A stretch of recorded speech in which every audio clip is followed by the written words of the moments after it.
Kaldırımlarda gonca yüklü dallarıma ayaz vurdu. Demlerim oldu son akşamlarda, bir nefeslik duraklarda çiçek açtım bir tek sana. Güvenmiştim, öncem yoktu, sonram yoktu. Soyundum, sevinç giyindim.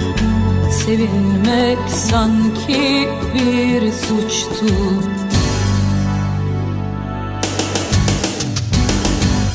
Hani her şeyindim ben senin, hani kor dudaklandım, hani karlarda açan çiçektim, vazgeçilmezdim. Hani her şeyindim ben senin, hani kor dudaklandım, hani karlarda açan çiçektim, vazgeçilmezdim.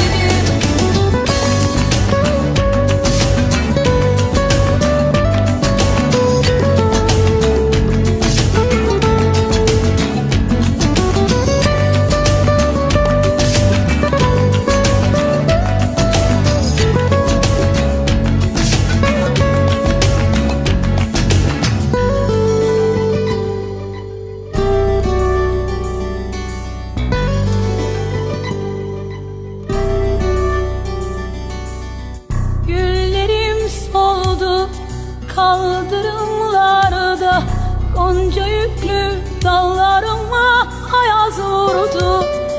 Demlerim oldu son akşamlarda, bir nefeslik duraklarda çiçek açtım bir tek sana.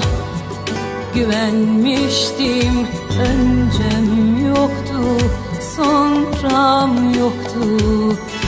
Soyundum, sevinç giyindim. Sevinmek sanki bir suçtu.